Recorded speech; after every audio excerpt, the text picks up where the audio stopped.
Absolutely. And what's so funny about that is Meghan is a trained actress. What she does is that she studies people. She's not a good actress, but she is a trained one, right? She's been doing it her. Saying, oh, I was pregnant. No, you weren't, Meghan. If anything, this whole thing convinced us even more with all these edited photos that you're a liar. The whole description she does of the Portland hospital, the birth, that was completely fabricated. We all know the first interview was given to CBS. We all know that she never intended to go to the Portland hospital. She intended to have the baby at home. We know that they deceived the public about the birth data and time of the whole event. Too perfect to be true. And Too what's so funny about real. that is Meghan's Meghan pregnancy is a trained story actress. collapses under medical what she facts. does is that she studies people. She's not a good actress, but she is a trained one, right? She's been doing it her entire saying. Oh, I was pregnant. No, you weren't, Meghan. If anything, this whole thing convinced us even more with all these edited photos that you're a liar. The whole description she does of the Portland hospital. The birth, that was completely fabricated. We all know the first interview was given to CBS. We all know that she never intended to go to the Portland hospital. She intended to have the baby at home. We know that they deceived the public about the birth data and time of the whole event. Too perfect to be true. Too scripted to be real. Meghan's pregnancy story collapses under medical facts, timelines, and hospital truths. And Candace Owens just confirmed it. Intelligent? She's not very talented. Nobody in America was watching Sue. She was an actress that was living in Canada. And fortunately for her, and credit to her, she found someone, Meghan's birth story. It sounds like it was lifted straight out of a rom-com. Soft lighting. Calm vibes, a perfectly serene ride home with baby Archie.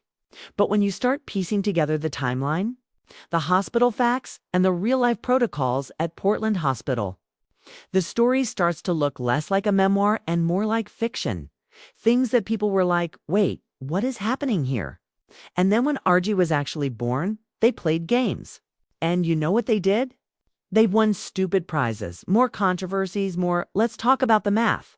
Harry probably hoped nobody would check. Portland Hospital to Frogmore. Cottage around an hour if traffic's perfect. Harry claims they left the hospital 2 hours after Meghan gave birth. That's everything happening in a blink. Delivery, epidurals, baby evaluations, postpartum checks, paperwork, royal security coordination, packing and driving home. Impossible, child. Birth isn't a fast food drive-through, and that's the truth is that Harry's just not a very smart person. And if there's one thing that this book definitely is not, it's a good advertisement for eating, right? I mean, if I'm thinking about whether or not I want 2 doctors, nurses, and anesthesiologists all say the same thing. Even uncomplicated births take hours to stabilize mother and child. Monitoring vitals, ensuring the epidural wears off safely, checking for postpartum hemorrhage. These aren't optional. Yet Harry paints it like they clocked out after a quick lunch. Add in the fact that Meghan was considered high risk due to age, and the timeline collapses completely. Evidence to the theories of surrogacy. And it's all Meghan and Harry's fault for how they handled it and how they conducted themselves during this chunk of time. Hospital insiders reportedly confirmed that Portland has no secret shortcuts. No express royal lane. No instant discharge process. 2 hours for every step of childbirth. Hospital protocol. And security logistics. Fiction. Yet this is exactly how the Sussexes framed it. A perfect cinematic moment. Tidy and emotive. Hitting the fairy tale birth note. Social climber from the beginning. She married somebody the first time to socially climb. And for her, Harry was just an entry ticket into all of those circles. Unfortunately, she found someone she's not very... Once you break down the timeline and consult actual medical facts, the story starts to unravel. People notice, they question, they compare. And when someone like Candace Owens points out the inconsistencies, it doesn't just raise eyebrows, it blows the roof off. The tale that was supposed to charm instead makes skeptics lean in and whisper, something's not right here. After the pregnancy dance video, you guys have been asking for this, and I had thought about doing a video like this a while back. But like I've said before, when it comes to kids, I feel like it's a little Harry casually drops that Meghan had 2 epidurals. That's not a funny little quirk. It's medically improbable. An epidural isn't like switching coffee order. It's a catheter in your spine, carefully administered and monitored. If adjustments are needed, doctors tweak the medication through the same line. They do not remove it and redo the entire spinal procedure unless there's a serious complication. And Harry mentions none. Medical professionals were immediately skeptical. 2 epidurals with 0 complications. Impossible. No emergency.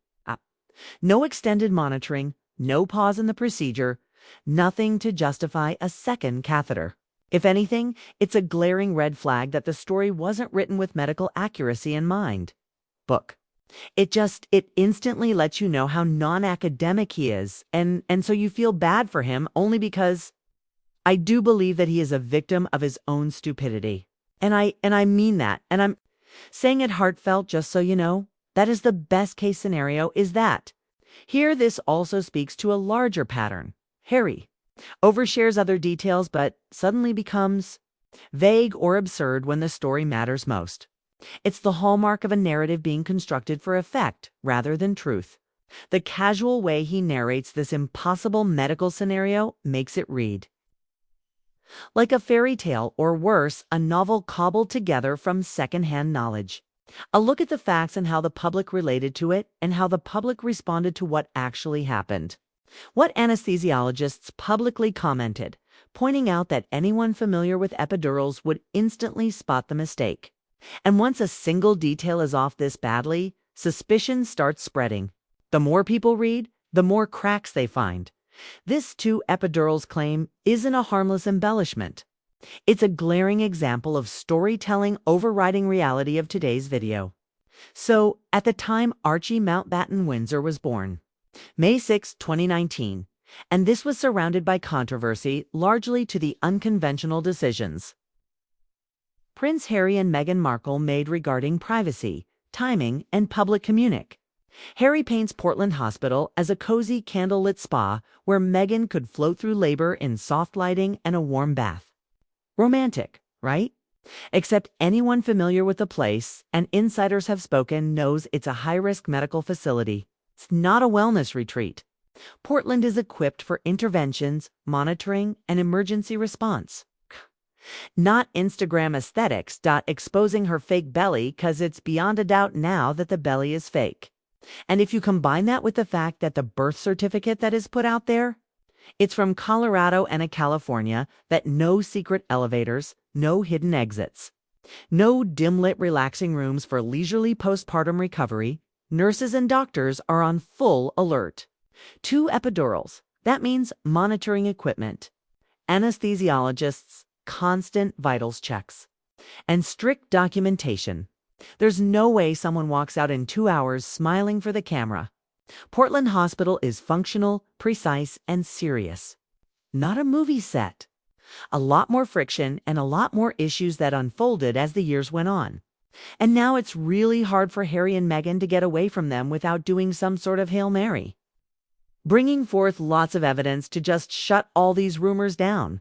Which, as you know, the disconnect between Harry's fairy tale description and reality is huge. Every glowing idyllic detail, the bath, the ambience, the effortless discharge is instantly suspect. Staff reportedly laughed, shrugged, and confirmed that what he wrote simply doesn't match hospital practice. Once more, as you can read here, this is me writing to the Vital Records Office of California. Complaining that I paid the $43 fee and I didn't get, I was told that there are no detail. It's a subtle but revealing detail. When a story is too perfect, it's usually because it's been constructed to hit emotional beats, not report facts. Harry wants the public to feel intimacy, warmth, and calm. But the truth, the hospital doesn't work that way. And anyone looking closely, including Candace Owens, notices that the magic is manufactured. The fairy tale carefully staged. Harry claims he accidentally inhaled Meghan's nitrous oxide during labor. Like it was a party trick at a backyard BBQ. Fun story. Viral ready, but impossible in reality. Nitrous oxide at Portland Hospital is tightly controlled, locked, administered only by trained nursing staff. Every puff is logged. One wrong move triggers alarms and paperwork. Mountbatten, Windsor, on June 4th, 20-1. The idea that Harry could just grab it. Inhale freely and nobody intervened is laughable. Hospital staff immediately flagged it as implausible. An incident like that would never go unnoticed. Not for 2 seconds. There would be immediate documentation, intervention, and monitoring. Yet Harry tells it casually as a charming anecdote. Those kids to clear up these types of rumors, but traditionally, royal births, like those of Prince William and Princess Catherine's children, followed a very clear pattern. Now, it was slightly different than how it went when Prince Charles and Princess Diana announced. It's the small moments that reveal the larger pattern. Every other part of the story, the spa-like birth, the 2-hour discharge, the magical epidurals, stretches credibility. This tiny nitrous oxide claim isn't just funny. It's a microcosm of the broader problem. The story isn't about reality, it's about narrative control. Shaping a picture-perfect image of Meghan's labor that makes people swoon. To issue a certificate of no public record CNP, because they can't find the record of Lyle Diana Malbert and Windsor. But medical professionals, insiders, and skeptics see it for what it is. A fabrication that pretends to be intimate but fails basic plausibility. And when someone like Candace Owens calls it out, the public finally gets confirmation that the fairy tale is far more fiction than fact. They also put the birth certificate up, which we'll get to in a minute. But this method or format, Harry portrays Meghan leaving the hospital calm, healthy, and ready to live her new mom life immediately.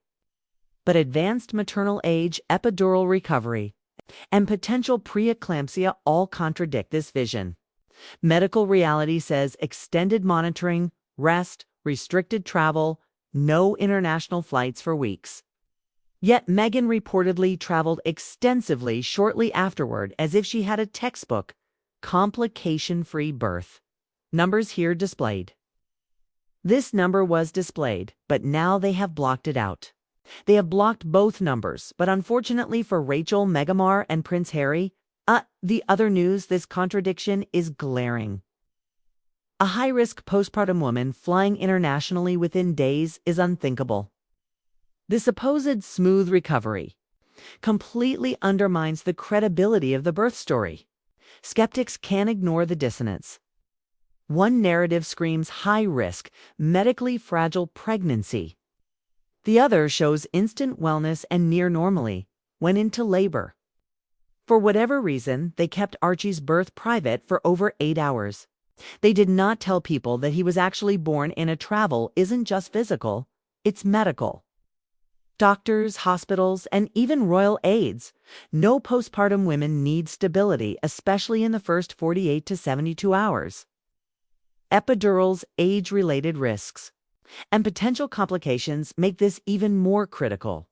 Yet the story portrays immediate independence, freedom, and even leisure. Impossible by any realistic standard after Archie had already been born. So they were playing games here with this, and the result was that the media, and this is why Candace Owens' claims resonated. The inconsistencies are systemic, not minor errors. They hint at a story built for optics and emotional impact, not truth. Every travel anecdote, every spontaneous outing adds weight to the suspicion that the memoir's timeline was constructed to look perfect, relatable, and cinematic. But medically, it doesn't exist. As I said before, like Harry and Meghan not following exact protocol kind of makes sense.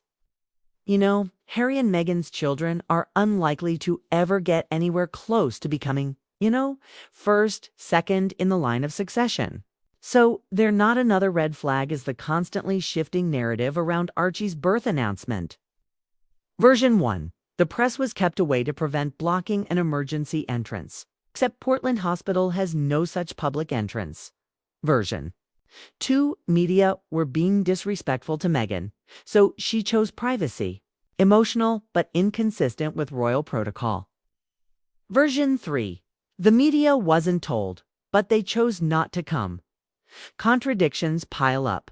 3 mutually exclusive explanations. None align with reality.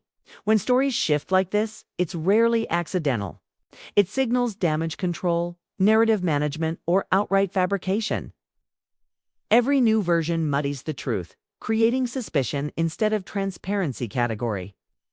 When it comes to the level of seriousness around the birth and the heirs too, the throne that are, these shifting stories feed a pattern seen throughout the memoir. Intimacy and honesty claimed, yet the facts don't hold up under scrutiny. Candace Owens merely points to what insiders, medical professionals, and attentive readers already know. Inconsistencies aren't small. They're structural. Carrie and Meghan, making slightly different choices isn't necessarily the problem. I don't think anybody cared that Meghan didn't want to have the baby at a specific hospital or do the photo op immediately after. I don't think people really cared about that too awful much. The public sees it. Fans and critics alike start piecing together the timeline, checking medical facts, evaluating hospital protocols. Each contradiction fuels speculation, creating a snowball effect. A simple birth story meant to endear Meghan to the world instead raises more questions with every revision. Eugenie, Princess Beatrice, they did not do what Catherine did. You know what I mean? 'Cause duh, that wouldn't even make sense. So Meghan doing something a little bit more private, a little bit more quiet. When you stitch together every detail, the impossible discharge. Fake epidurals, spa-like hospital, nitrous oxide fantasy, Nando's lie, advanced maternal age, preeclampsia. Rumors, rapid post-birth travel, and shifting excuses. Only one conclusion emerges. The story was designed to craft a narrative, not reflect reality. Labor, when really Archie had been born for several hours at that point, is a foolish game to play, and it only diminished credibility and trust, and it honestly made people Candace Owens didn't invent the questions. She amplified what medical professionals and insiders have been whispering for years. The story doesn't just contain errors. It contains impossible logistics, medically implausible sequences, and fabricated moments designed to evoke awe, intimacy, and emotional resonance. Because why else are you being sort of suspicious and secretive around labor and birth? Unless you're trying to shuffle out a surrogate and make it look like Meghan gave birth and you're trying to be weird about this, this isn't just about skepticism. It's about recognizing narrative construction. Every cute anecdote from Nando's runs to nitrous mishaps functions as storytelling ornamentation. They humanize, they charm, and they distract from contradictions that grow more glaring under scrutiny. Chase's birth announcement came in 2 parts. First, they said Meghan is in labor. Then 40 minutes later, they said baby is already here and was born at 2:26 a.m. And so, while the P fans and critics alike now ask if the birth was this perfect, why do the medical facts, timelines, and internal testimonies contradict it so completely? Every detail that reads as warm, cinematic, or intimate has a shadow of implausibility stretching across it. The ultimate question lingers. Was the memoir an intimate revelation or a carefully staged narrative engineered to hit emotional beats while leaving reality far behind? With inconsistencies this clear, the public isn't just questioning, they're demanding the truth. And the silence, the evasions, and the contradictions speak volumes. AI features feedback transform. Your transcript with a AI-powered insights output language AI responses will be in this language: English, Spanish, Espanol, French Francais, German Deutsch, Italian Italiano, Portuguese, Portuguese, Dutch, Netherlands, Russian, Japanese, Ribbon Youth, Korean, Chinese, Zhongwen, Arabic, Hindi, Polish, Polski, Swedish, Svenska, Norwegian, Norsk, Danish, Dansk, Finnish, Swami, Czech, Sestina, Hungarian, Magyar, Greek, Epsilon, Lambda Tune, Lambdato, Ne de Tapa, Hebrew, Turkish, Turkey, Vietnamese, Ting, Viet, Thai, Indonesian, Bahasa, Indonesia. Malay Bahasa, Malay, Ukrainian, Romanian, Romank, Bulgarian, Croatian, Hrvatski. Serbian, Slovak, Slovenzina, Lithuanian, Litvio, Latvian, Latvo-Estonian. EST most used your top 5 features based on usage, no favorites. Yet start using features and your top 5 will appear here automatically. Popular features, summary, comprehensive overview. Insights, main takeaways, clean transcript, remove filler words. Proper, notes, comprehensive, notes, basic content, summaries, and transcripts, analysis, deep. Insights and pattern study and education, learning, and note-taking. Tools, content creation, social media, and blog contents. Analysis tools, generated content, typed outputs from your transcript. Click any AI tool above to generate content. Here, finding this tool useful. Bookmark Gus Control D4. Easy and fast access. Bookmark this silly lil tool. Looks like you found the transcript you needed. Before you head off, did you know you can bookmark our site? Use this keyboard shortcut to bookmark us, Control+D. That way, next time you need a transcript, you can find us easily without searching again. Super handy, right? Close disclaimer. YouTube to transcript.com is an independent service and is not associated or affiliated with YouTube or Google. Any